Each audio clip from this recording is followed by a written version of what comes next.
I'm Steve Lascalzo, and this is The Way.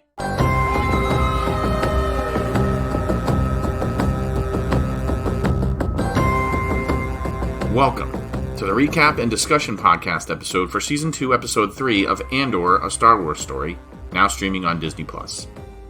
You're listening to This is the Way podcast, and it is a dedicated Star Wars podcast.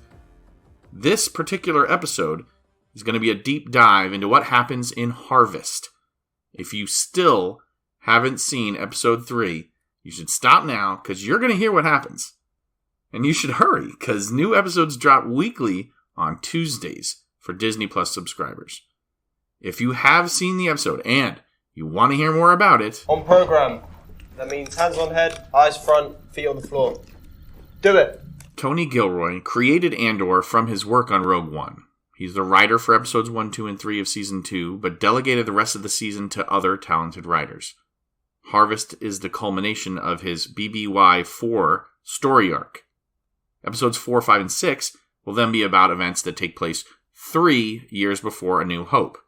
Episodes 7, 8, and 9 cover events 2 years before the plans were stolen from Scarif.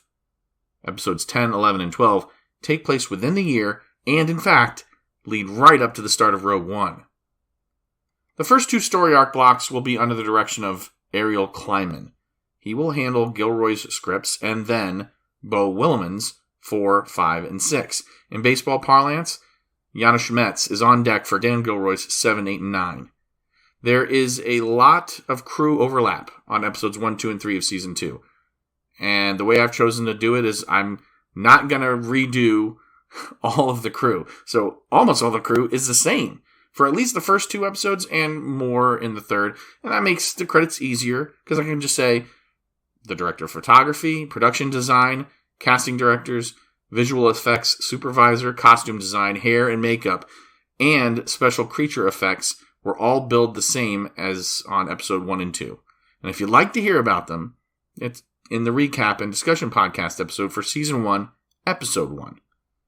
Editor for Episode 3 is once again Tony Gilroy's brother, John. Now, I mentioned him in the first episode recap, but he returns because he handed off Episode 2 to someone else. Now, I could have skipped him, but he edited Billy Madison, and, well, I always wanted to see a blue duck. What you just said is one of the most insanely idiotic things I have ever heard.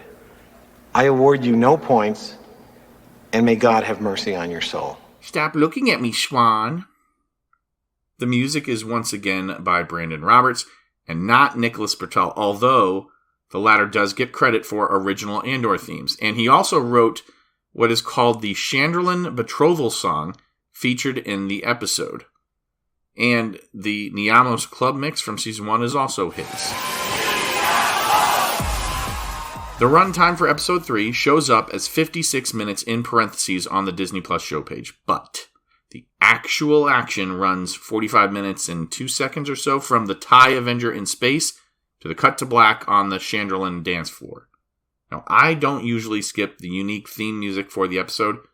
I figure maybe some of you don't either, so I'm going to give you that time as well. If you skip the Lucasfilm Limited and Star Wars helmet sequence, but you stay for the unique Andor episode theme, the episode is going to take you 45 minutes, 38 seconds to watch.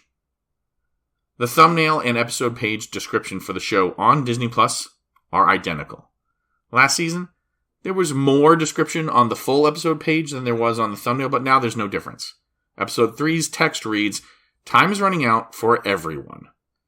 I mean, time's not running out that quick, though, right? I mean, we got a few more years before our trip to Scarif.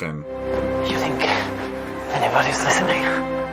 While I am going to be going back over main build roles, I probably will shorten it here because I'm going to talk about whether or not it's an Andor only or a role that is also seen in Rogue One. I think that's more helpful after having already gone through some of their resumes. But if they're a new character, we give them the full treatment and we look for things like doctors and casualty on their resume. And of course, Agents of S.H.I.E.L.D., though I haven't seen one yet this season. Join S.H.I.E.L.D., travel to exotic, distant lands, meet exciting, unusual people. Diego Luna is Cassian Andor, reprising his Rogue One role in this show. Stellan Skarsgård is Luthen Rael. It's an Andor-only role. He does not appear in Rogue One, Doesn't mean he died, just mean he's not in the movie. Genevieve O'Reilly has played Mon Mothma since taking over for Carolyn Blackiston in Revenge of the Sith. The movie is once again in theaters for the 20th anniversary. I'm not sure, though, if it's including deleted scenes. But O'Reilly's work in the movie was cut from the theatrical release, so if you go see the movie, you may not see Genevieve O'Reilly as Mon Mothma. Denise Goff is Dedra Miro, Andor-only character. She's been in a lot of video games as a voice actor, and she wasn't on Doctors, but she was on Casualty. Kyle Soller is Syril Karn, Andor-only. Video game voice work for him, and he was in Poldark as Francis. Adria Arjona is Bix Kayleen, Andor-only role. If you play Fortnite in the Save the World campaign, she voices Ramirez. Faye Marseille, Andor-only. She was the waif in Game of Thrones, and she's in the recently released Netflix series Adolescence. Verada Sethu returns from Season 1 as Cinta Kaz, Andor-only role. She's a little more notable now than when she was starting on Season 1 of Andor. She's got a recurring role on the second season of the new Doctor Who. I've heard that's not particularly something to be proud about, but I like her as Cinta. And guess what? She has been on the BBC show Doctors, so another Doctor's patient, or maybe she's a guest doctor. I don't know. Never seen the show. Elizabeth Dulau appears as Kleya Marquis, my sleeper favorite character. She's a character created for this show, does not appear in Rogue One. Again, I'm hoping she makes it out and just goes off and lives happily ever after somewhere in a galaxy far, far away. I think she's gonna bite it, though. Catherine Hunter is Edie Karn. Most people might recognize her from the Harry Potter and the Order of the Phoenix movie as Arabella Figg. She returns from Season 1 on Andor. Alistair McKenzie, we met him for the first time in Season 1. I can't remember hearing anything about Mon's husband in canon. I haven't read everything, though. And he's got a small role in The Crown, so Doctors, Casualty, and The Crown, those are some of the pretty common resume work for people who are on Andor. Joplin Simtain Brasso, show-only character, video game voice actor, including for Star Wars Battlefront 2, Doctors on BBC on the resume. Mohamed Bayer as Wilmon Pak, Andor only. Ben Miles as Tay Kolma, show only. Richard Delane, Davos Golden, show only. Peaky Blinders, Poldark, Last Kingdom, King George V and The Crown, Doctor Who, and guess what? Casualty on BBC.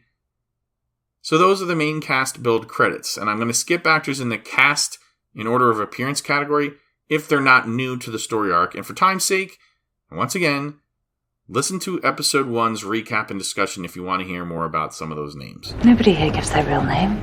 We're not going to see the Rebels on Yavin 4 again, right? Cassian left at the end of Episode 2. So at least in this story block, we're not going to see him. And that saves me a lot of time. Kid, it's listed as Kid in the credits, was Ava McCarthy. I think this refers to the kid that's playing with B2EMO at the Mina Rao picnic.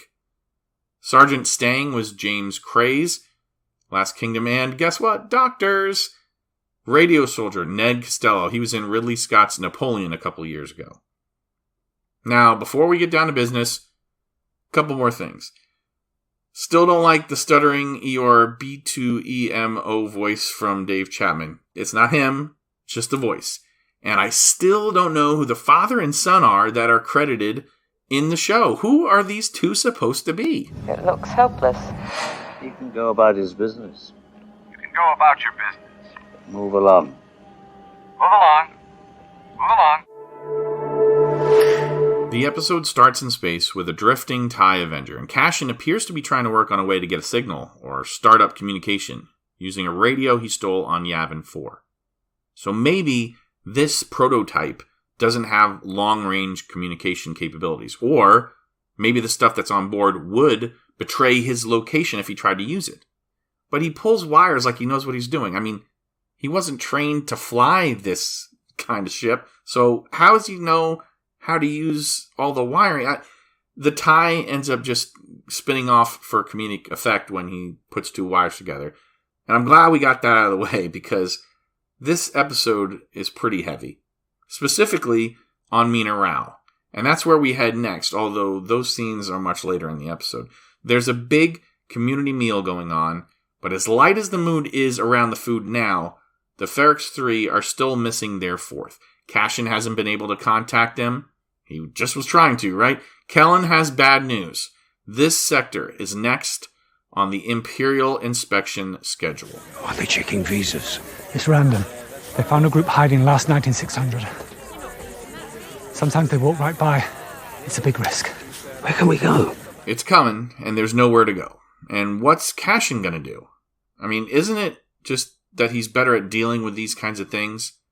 Or was this always just temporary, and they're just waiting for him so they can all escape together?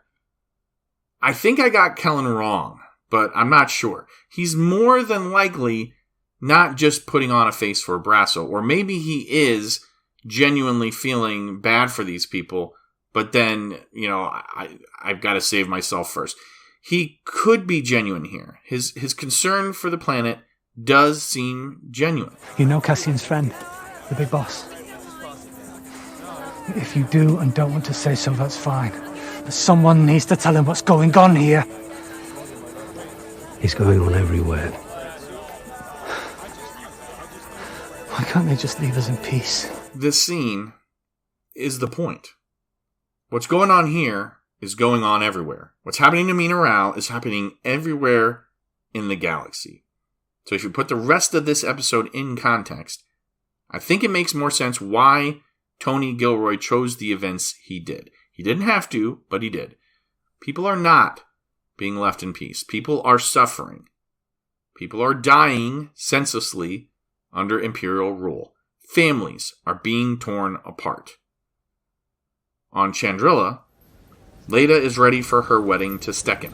My mother was drunk when I got married. Mon Mothma thinks she's about to do her daughter a favor. Tell her something she wished her mother did. This scene's kind of heartbreaking, and honestly, it undercuts her diplomatic reputation for me. How could you get this interaction so wrong? Although, I guess sometimes those are the hardest relationships to figure out, the ones that you're closest to. She's under stress, yes. But she is so out of touch with her daughter, and we saw that she was in season 1, so it's really her. She's only got herself to blame if she didn't do something in the time between then. We've seen how bought in Leida has been to the Chandrilan tradition. She loves her father. Mon's heart is in the right place. I'm not saying she's doing something wrong here. Maybe it's her attitude. It doesn't matter all that's gone into planning this wedding. It doesn't matter about tradition. What Leida wants, what you want, honey, that's all that matters. Nothing on the other side of that door matters. Not the guests, not the gifts, not the trouble that's gone into it. None of it matters. Money, embarrassment, pressure. Mon calls it brave, but Leida wants this. We can put it off, and it will be remembered as an act of great bravery. I promise you. You do not have to go through with this. So maybe it is Mon's attitude, because it might not just be the words, but Leida just plain resents her mother. And she wants to leave and cleave. I wish you were drunk. Mon has to take a moment to process the pain. And then she moves on and shows her daughter she goes first. Now, obviously, in this scene, in the tradition, in the ceremony, but also maybe in her life. It is not that Mon doesn't know or has forgotten tradition. She's just learned over her lifetime that it really doesn't matter. Everything about this ceremony in the courtyard is circular. I would think the circle of life would have been better off in a Chandrilan funeral, but maybe that's kind of what this is too, death of childhood and all. Everyone's walking around in circles, and there's a circular garden filled with circles. The doors are circular. There's circles in the architecture. It's the second wedding ceremony we've seen in Star Wars. You remember the first? The secret one on Naboo in Attack of the Clones? There's something the Chandrilan one shares with the Jedi Order, though. There is a cutting of a braid. Jedi do it to signify elevation to the Order from being a Padawan. Here, Leida is sacrificing part of her body, part of herself, to her husband. From this haircut, we head to Coruscant, and a dinner party is being prepared. We get to see a little home life between the two orderly Imperials, Miro and Karn. Dedra tries on clothes and even a smile. Syril's OCD shows when he moves a fondue fork on the Death Star plates. They wait, standing in silence for their guest until the door chime sounds. It's Syril's mother. Edie, please. Such a pleasure to finally meet you. Finally, indeed. My word. It's a palace. Thank you. It's home. First time meeting the girlfriend, and she veils an insult. You look nothing like what I expected. What the heck is that supposed to mean? Edie asks for spiced tea, and I thought spice was a drug. I mean, maybe it's just other kind of spice. It's sold in the shop downstairs, so maybe there's different levels of spice or different kinds.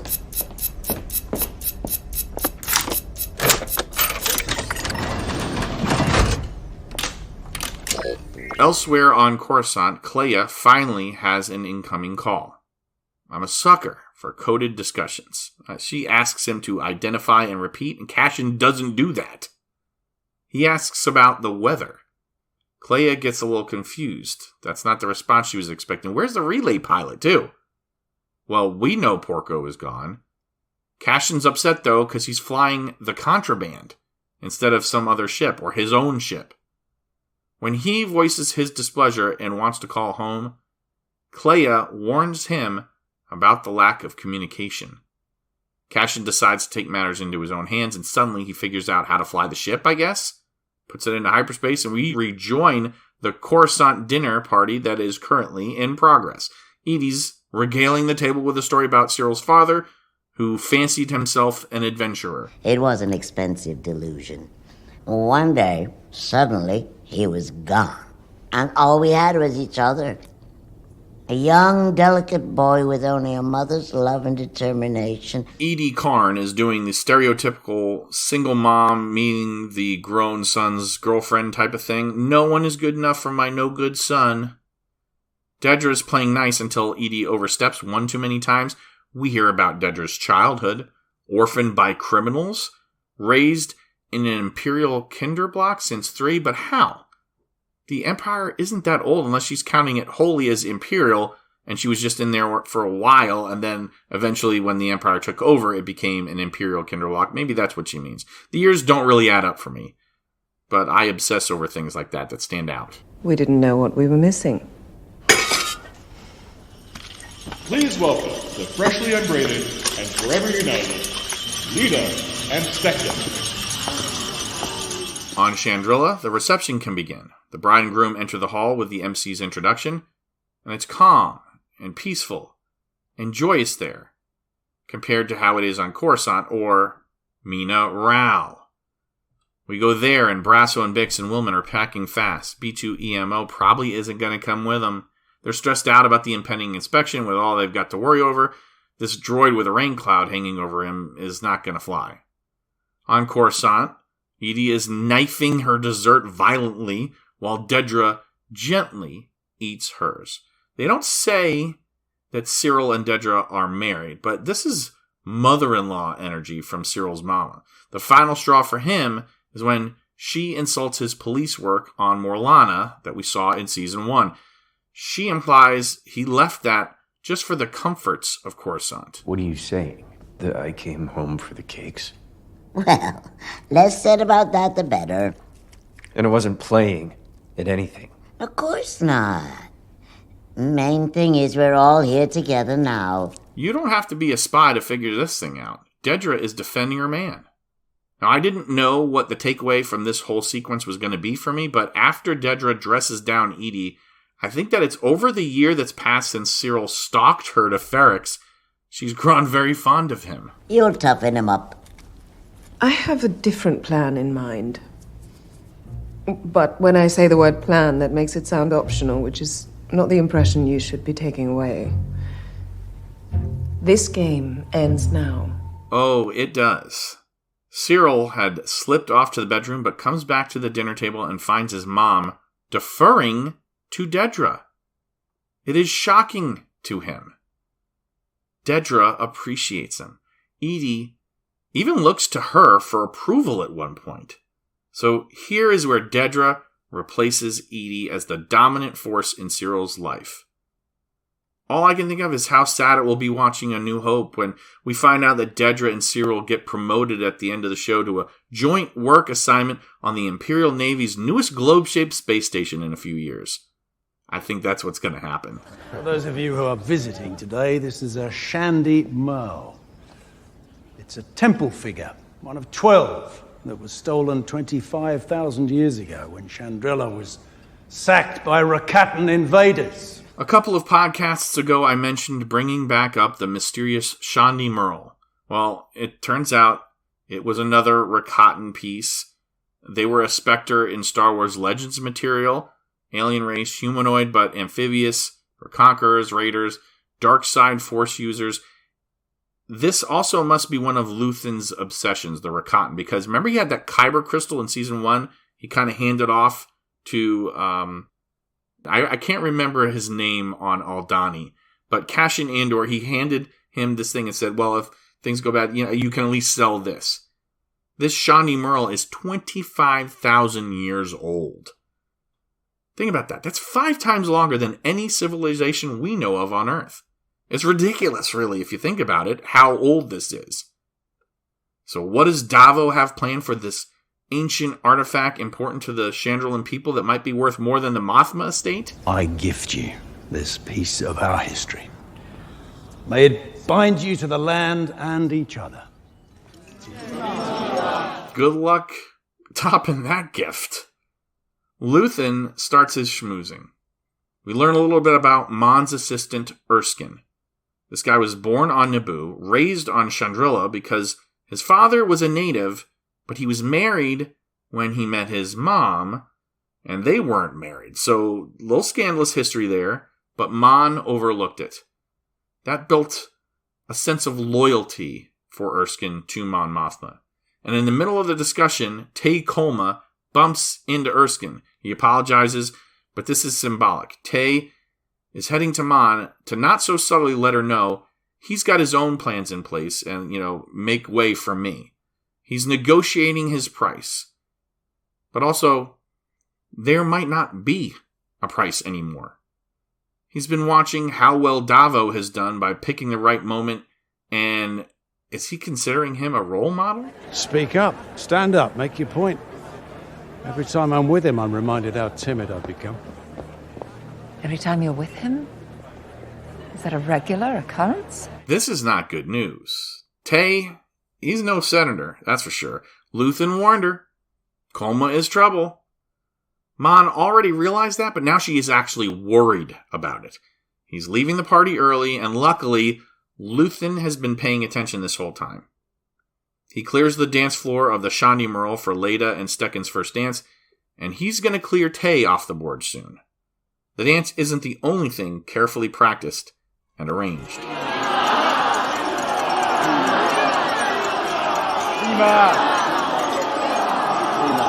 On Mina Rao, B2EMO finds out he's being sidelined. I feel like I'm supposed to be more upset about it, but I'm not really. We're about to find out the inspectors are not just on their way, they're here. And that's a problem because Wilmon isn't ready. He's with Bila when the Imperials arrive, and he doesn't have his speeder to quickly alert Bix and Brasso. Brasso is going to leave to find him, and he's going to find trouble instead. I just can't believe it. I've known him my whole life. People fail. That's our curse. What would have happened if I wasn't here? Would you have told me? I'm meeting him next week. Yes, I would have told you. Mon and Luthen are connecting. He's been watching, maybe thankfully so. She's putting herself, and by extension the budding rebellion, in great danger with this Tay stuff. She's compromised. But she still hopes, maybe I can talk him down. Maybe I can convince Kolma to stop this. But Luthen knows the score. And I don't want to keep bringing this up, but this guy is the guy who said, I'm burning myself for a sunrise I'll never see. he's actually quite gentle here with Mon Mothma. Mon doesn't realize it, but he's doing her a great service. He does the dirty work so she can stay clean. She can be the ideal.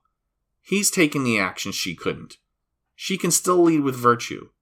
He is the expendable one. We'll be vulnerable forever. You need to be protected. I'm not sure what you're saying. How nice for you. They have their tete-a-tete, and then the party music starts. It's the Niamos mix. That beat, in some form or another, has been popular for at least a year in the galaxy. Isn't that crazy? The floating droid playing the music is quite the opposite of one of those ITO droids, right? The Imperial interrogation units. The ones that interrogated Leia on the Death Star in A New Hope. And I think Hera, Crosshair, Kanan, and the Rebels in the Bad Batch series also had to face off with one of these. It's like a dual purpose thing. Because it floats in, plays some music, and then also kind of serves like a disco ball, too. The people dancing are oblivious to the machinations going on around them. I do wonder, why doesn't Mon have people watching her so closely like she did in Season 1? Remember, we kind of feel like they probably put somebody in as the driver to watch her from the ISB. Why now is it different? I buy that Luthen is so totally off the radar that, he's not going to be followed because they don't even know about him. But honestly, after you're being seen chatting up a politician like this and the looks on your faces, and he was publicly thanked by Davo earlier in the night, now he's probably on their radar. There are Imperial officers in attendance, so maybe we'll find out exactly what happened in a future episode. But if we don't, I feel like I don't know what I'm watching here. I mean, I know it's a wedding, but the ISB could get somebody in that room. All of the Chandrila scenes from here on out have this Niamos mix playing underneath. So just from a practical standpoint, it's hard to use clips without the algorithm picking it up from the background and causing trouble. I'm going to do my best, though. There are quick cuts of Lieutenant Kroll making his way to the Ferrix group camper on Mina Rao. Cassian exits hyperspace in the TIE Avenger above the planet, and then Mon, still dazed from what she knows is coming for Tay, she is met on the dance floor by Runai Skulden, the mother of the groom, and she plies her with a drink and encourages her to dance away her troubles. Cass. Stone in the sky. Cass. Are you there? Come in. Cass. Cassian tries to get in touch with Bix and Brasso, but the signal blockade makes that tricky. Being an Imperial ship, I guess that's why he gets any signal through at all. But Bix can read him, not respond. He's trying to reach Stone and Sky, so that must be their code names, which fits because that's a Ferrix chant, Stone and Sky. Brasso is probably Stone, Bix, Sky, Wilmon. I mean, I don't know, buddy. You can be the and Stone and Sky. I guess he's not really that important. Maybe just Stone and Sky is just the location. Kroll approaches and seems to make some small talk, but almost right away, this guy turns on the creep factor. He makes things really uncomfortable. No sign of your husband? He'll be back. These scenes to me were why I thought Kellen ratted them out. How could Kroll be onto them like this? I get that the Imperials are after anything suspicious, but I feel like the way the scene played out, Kroll knew more than just that he wanted Bix to negotiate for safe passage. He points out, hey, you're packing. That's suspicious. But he came out to the camper with a purpose and without the stormtroopers. He had the driver parked pretty far out. So if he was bringing her in or bringing them in, he would have brought more Imperials. Maybe even those stormtroopers that he left at Kellen's shop. They'd have just rolled right up, not ask questions. No, Kroll's up to something, and he is a creep. She tries pretending, oh, we're heading to repair something far away. He knows. But how does he know? He's probably seen this, done this, before. Elsewhere, Brasso tries sneaking closer to Kellen's to find Wilmon, but a stormtrooper checking the maintenance shed spots him and brings him in. Stop right there. We go back to Chandrila. Mon hasn't stopped drinking. I think she takes 2 shots, real quick without any encouragement from the mother of the groom. She's all alone out there in the throng of dancers, but she hasn't given in just yet. I know you're illegal.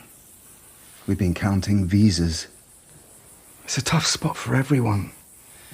The help is undocumented. The rules are clear. But the situation requires nuance. I know you're illegal. Kroll is pushing it here. Bix knows she's in danger, but what can she do? If she takes him out, the driver alerts somebody, and then a lot of people are going to die. It is going to paint an even bigger picture on their backs. Cassian's not there, and who knows how much information this lieutenant already has. Better try spycraft first. So she does. It all ends up on me. It can't be easy. It's stressful. I'm always looking for ways to relax. He holds her hand. This is all kinds of wrong, and we kind of hope that they're not going to do what they end up doing. Cassian spots the Imperial ship in orbit on the Tay, and he takes the Avenger into the atmosphere rather than risk a fight in space. So Brasso is brought to the shop where most of the inspection squad is waiting. And this is why I feel like Kellen was a traitor. I have to play the dialogue here. But I also have to play it in 2 parts because of algorithms. You're not a local, are you? He's one of the mechs up the road, isn't he? I'm gonna pretend you didn't tell him. I'm gonna kill you. On him! Hold him! Kellen is just standing there, and Brasso's telling everyone who just heard him that the guy knew they were illegal. If this is an act, how does this save them? You're betraying, bastard! Come on! Use us up. Turn us in. You'll pay for this. You're lucky we were here. Betraying. If Kellen did betray them, well, then this doesn't do anything, because the guy turned on them already. But if he didn't, the inspection crew now has to wonder, well, why didn't you say something already? That is not the look that I'm seeing exchanged between Brasso and Kellen either. Brasso gets knocked to the ground, looks up at Kellen, who lets a smile flash. And that's an, oh, I'm safe now smile. But why would he smile if Brasso just revealed that he knew and didn't tell the Empire? Why would Brasso hang his head in shame after seeing it instead of maintaining eye contact like, I got you? I gotta say, I think I actually did get this right the first time. I think Kellen did rat them out. Do you want to think this through? Please don't. Please. I'm begging you. It's such a simple choice. I said no! Kroll then begins his assault on Bix. I feel like when she hit him in the face, it escalated the situation quicker than it would have. But let's be clear. It was going there anyway. Her pushing him off and not striking him in the face would have just delayed it. But this guy was not taking no for an answer. In fact, before they cut to Mon cutting loose on the dance floor, Kroll gives a bloody-nosed smile to Bix. This guy has been hit before trying this, and that was nothing to him. I think of all the parts that felt wrong for Star Wars about this scene for me, it had to be the dragging Bix toward the bedroll. I don't know that a cut of this scene without that would have been better, but this leaves no doubt about what he's after. You could have spun it as, well, he's just lonely, or you could have even been, he could have been in denial and say, hey, it's hard looking for love in this job, or something like that. But he's dragging her to the bed because he's going to use the bed. Grabbing her hand, getting close, he dazes her by throwing her into the wall. And then when he thinks she's incapacitated, That's when he starts dragging her to the bed. She recovers, grabs a spanner or something, and then clocks him. Now he is the dazed one, and he screams, and the driver is alerted. They both stagger to their feet in the camper, and it looks like he goes after his blaster. I don't get what's going on. Maybe he didn't have it, or I think he doesn't use it because he wants to teach her a lesson, and he still thinks he can do that. But she hits him again with a tool. The driver radios the squad at Kellen's, and Kroll stumbles out. And he either dies or knocks himself out by falling face first into a crate. The choreography on the scene was gripping. When the driver doesn't respond, the squad at Kellen's sends a detachment because they were listening on the radio. The driver moves closer in to inspect the situation and tells Bix, "Come out." She then erases doubt of the point of view of her character on the situation. He tried to rape me. He's dead. Step out slowly. And I had to edit part of that word out for the algorithm. Isn't that unreal? Wilmon somehow had a blaster on hand when he was off meeting with Bila, or maybe he had one stashed in the fields, because his errant shot, when he returns to the camper, causes the driver to lose focus on the doorway, and that's when Bix gets the drop on him. I don't know how to discuss this scene without it being one-sided. I'm a male. But there's no gray area here. We can see what happened. There's no he said, she said in this case. Kroll was assaulting her. It's wrong no matter where you are, and I'd like to think that even a Sith Lord would disapprove of this tactic were he to witness it, but if you think Kroll is trying to pull this stuff in front of Vader, you're mental. Even Palpatine or Maul, who at this point is still alive in the timeline. No, you can't defend Kroll in any way. But do we need to discuss why Gilroy put this scene into a Star Wars show? I don't think so either. I'm not defending it, and I didn't want to see it. I just think that it's the artistic choice he made as shorthand for the oppression of the galaxy by the Empire. The people that make these shows, they're always looking to show things in a way they haven't been shown before. And we should be able to admit that while that type of assault hasn't been portrayed yet in Star Wars, it absolutely was happening in places. I didn't want to see it. And I think passing up that artistic opportunity would have been a better choice. But Kroll dragging her to the bed when she was dazed erases doubt about intentions. She was right to fight back. The rebellion is the righteous cause.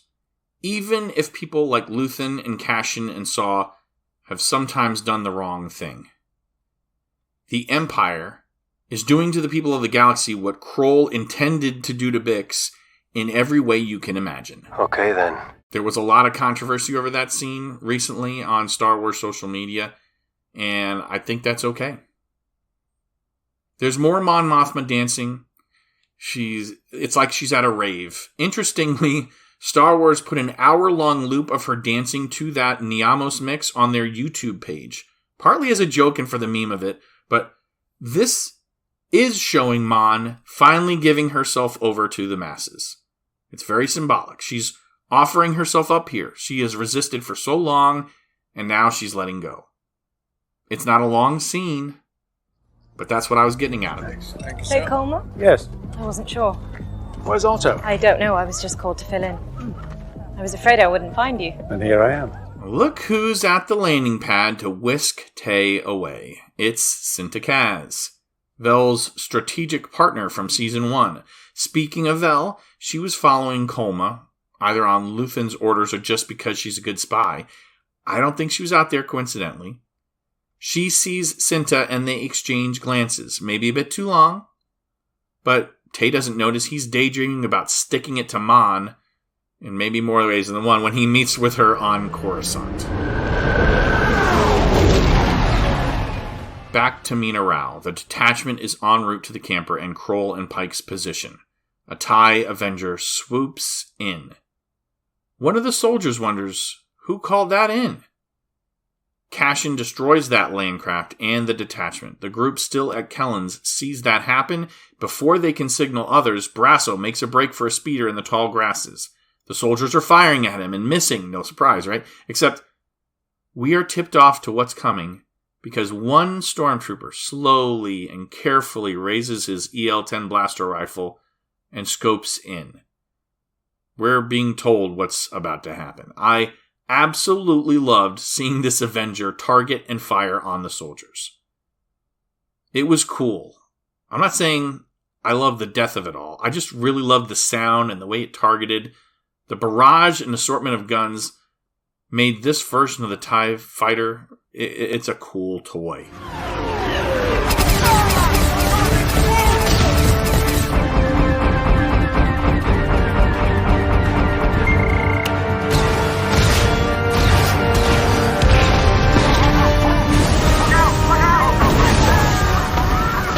There is a bit of a callback to episode 1 when Cassian had collapsed the tunnel on the chasing fighters that when he was stealing the TIE Avenger. Here he dumps grain on troopers by blasting the storage tank.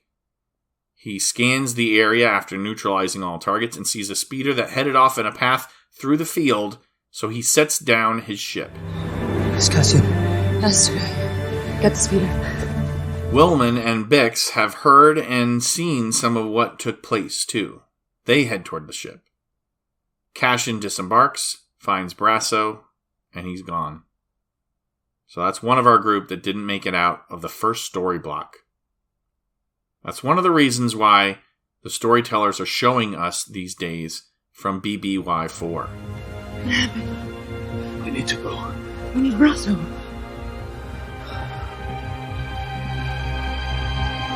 Get it! Come on! We leave the Ferrix group and we head to Chandrilan again for a music montage. It's almost 2 minutes of the Niamos mix, like 1 minute and 48 seconds or so. So when they start that mix, it goes right up to the credits. Mon's dancing, Perrin's watching her, they're circling again, and Perrin's probably thinking, all right, my girl's finally having fun. We see Vel sitting alone in a hallway. Cinta is driving Tay Kolma, what I assume to is his death. Brasso, dead in the grass, his body and the scene hopefully tying up a loose end, at least as long as no one mentions that the killing was done by a stolen TIE Avenger, although I think they can figure that out from the blasts. There's Wilmon, Bix, Cassian in a silent cockpit while the club beat plays over that. And then we go back to Chandrilan for one look at a bouncy redhead. All of that started off with a shout of the place that makes that tune famous, Miami, right? No. Miami is what Gilroy says he coded planet Niamos for. Like, Niamos kind of represented a Star Wars version of Miami. That's why I said Miami, and they said Niamos. Anyway, we made it. Story arc BBY4 complete. Next time we join Cassian and his crew, we will be a year closer to the destruction of Alderaan. I have a First Impressions podcast for this 4 BBY story arc, but if you've made it this far, you probably got a more in-depth look here already. The next episode of This Is The Way podcast will be a First Impressions podcast for the 3 BBY story arc. The next 3 episodes of Andor's second season will be available to stream on Tuesday, April 29th at 9 p.m. You can send feedback or comments as I continue to cover the show, and the best way to join in the discussion is via email. thisisthewaypodcast@gmail.com. Thank you for joining me today for the 3rd episode of Season 2 of Andor, called Harvest. Please subscribe if you haven't already, and tell people about This Is The Way podcast. I could use your support. I'm your host, Steve Lascalzo, and this is The Way. May the Force be with you, always.